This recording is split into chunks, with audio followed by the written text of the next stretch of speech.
Hi friends, welcome to United originals.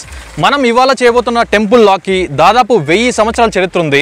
ఆ temple దక్షిణ భారతదేశం నుండి చాలా రాష్ట్రాల నుండి, తమిళనాడు, కర్ణాటక, కేరళ ఇటువంటి రాష్ట్రాల నుండి చాలామంది భక్తులు తమ నాలుకలకు శూలాలు చెక్కుని దాదాపు కొన్ని రోజులు అలానే ఉండి అలానే ఆహారం తీసుకొని ఈ టెంపుల్కి వచ్చేసి అక్కడ స్వామివారి దర్శనం చేసుకున్న తర్వాత ఆ శూలాలను తీసేస్తారు. అంత గొప్ప భక్తితో వాళ్ళు ఇక్కడికి వస్తారనమాట.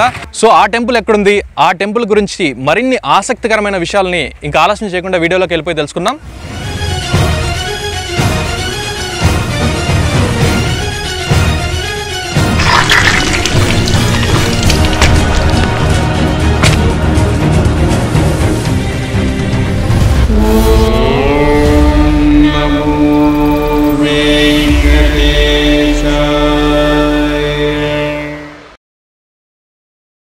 జరిగేటప్పుడు శివుడి భార్య అయిన సతీదేవి యజ్ఞస్థానానికి వెళ్ళినప్పుడు దక్షుడు శివుడిని అనరాని మాటలని ఆమెను అవమానిస్తాడు. ఆ అవమాన భారాన్ని భరించలేక సతీదేవి ఏడుస్తుంటే దేవతలు నవ్వుతారు. దాంతో సతీదేవి తిరిగి శివుడి దగ్గరికి వెళ్ళలేక ఆ యజ్ఞ మంటల్లో దూకి ఆత్మహత్య చేసుకుంటుంది. ఇది తెలిసిన మహాశివుడు క్రోధంతో తన జటను ఒకదాన్ని ఊడబెరికి బలంగా నేలకేసి కొట్టగా వీరభద్రుడు ఉద్భవిస్తాడు. మహాశివుడి ఆజ్ఞ మేరకు వీరభద్రుడు రుద్రగణాలతో దక్ష యాగ స్థలంపై విరుచుకు పడతాడు.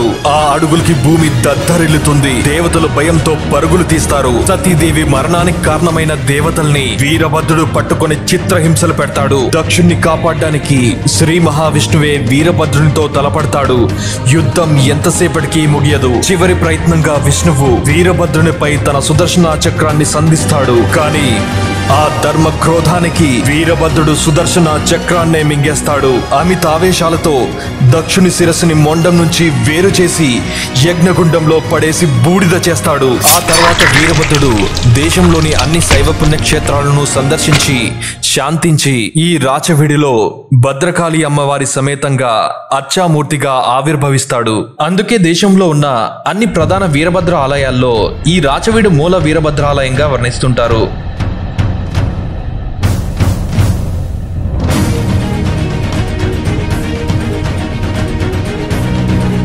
గర్భగుడిలో ఎటువంటి రంధ్రం లేకుండానే మార్చి నెలలో వరుసగా 5 రోజుల పాటు సూర్యకిరణాలు స్వామివారి పాదం తాకుతాయనేసి ఇక్కడ అందరూ అంటుంటారు. స్వామివారి పాదం నుంచి 5వ రోజు వచ్చేసరికి స్వామివారి ముఖానికి ఆ వెలుగు పడుతుందంట.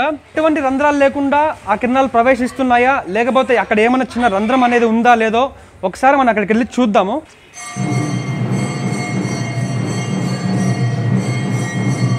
మామూలుగా మనం ఆలయాలకు వెళ్ళినప్పుడు శివాలయంలో శివలింగం ముందర నంది ఉంటుంది. కానీ ఇక్కడ ఏంటంటే వీరభద్ర స్వామి వారి గర్భగుడి ముందర కూడా ఒక నంది ఉంటుంది. మీరు చూడొచ్చు ఈ వీడియోలో.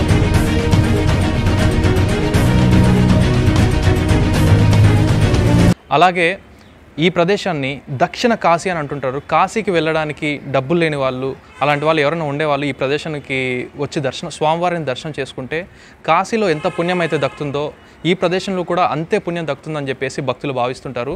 ఈ ఆలయాన్ని చోళులు, పల్లవులు, విజయనగర సామ్రాజ్యపు వీరులు ఈ ఆలయాన్ని అభివృద్ధి చేశారని చెప్పేసి మనకి శాసనాలు లభిస్తూ ఉంటాయి. ఈ ఆలయాన్ని మాండవ్య అనే పవిత్రమైన నది ఒడ్డుని నిర్మించారు. అప్పట్లో సాధువులు, సన్యాసులు, ఋషులు ఈ ఆలయం పక్కన నివసించి ఆ మాండవ్య నది పక్కన జపాలు, ధ్యానాలు చేసుకునేవారంట. అంతటి పవిత్రమైన ప్రదేశం ఈ వీరభద్ర స్వామి వారి దేవాలయం.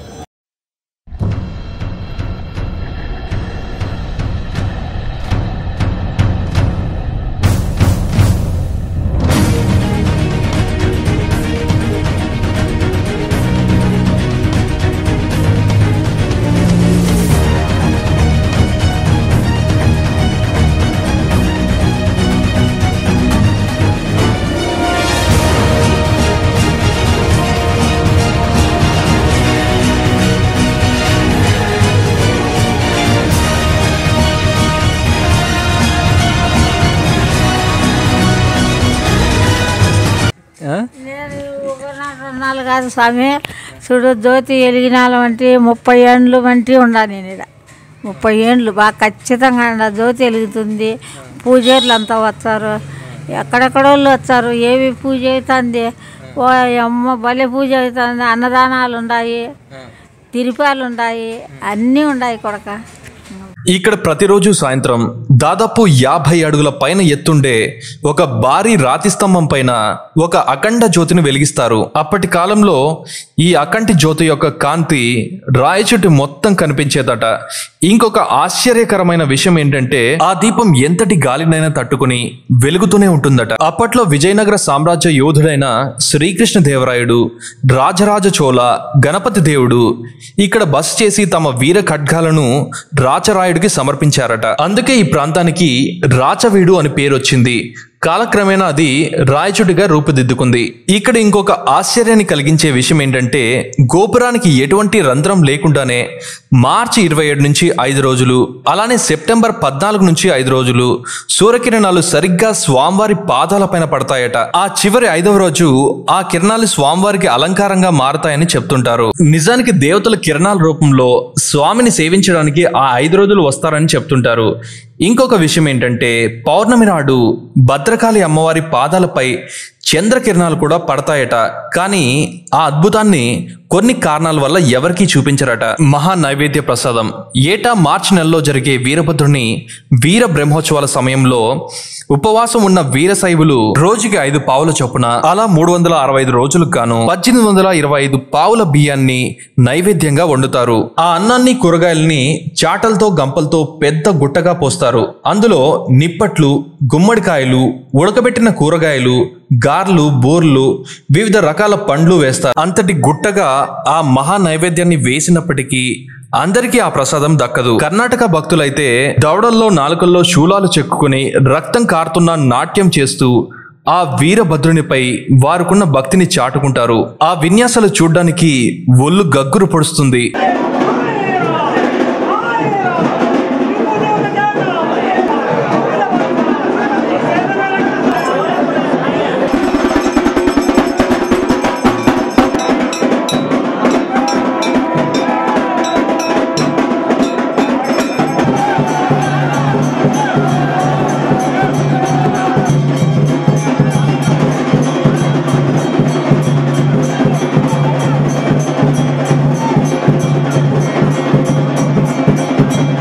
ఒక బాధాకరమైన విషయం ఏంటంటే ఈ ఆలయం మన తెలుగు రాష్ట్రంలోనే ఉన్నా కూడా కర్ణాటక మరియు మిగిలిన దక్షిణ రాష్ట్రాల నుంచి వచ్చే భక్తులే దాదాపు 60% మంది ఈ ఆలయంలో కనిపిస్తుంటారు.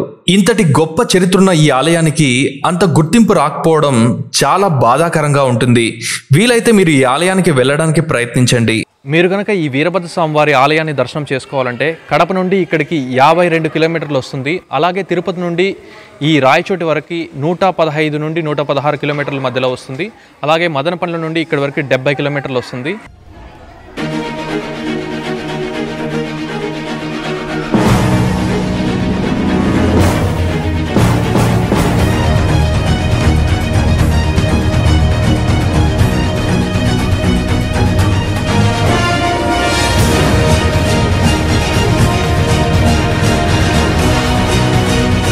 ఓం భైరవం భైరవాకారం భద్రం భద్రేశ్వరం ప్రభుం రుద్రం రుద్రగణాధీశం వీరభద్రం మహం భజే.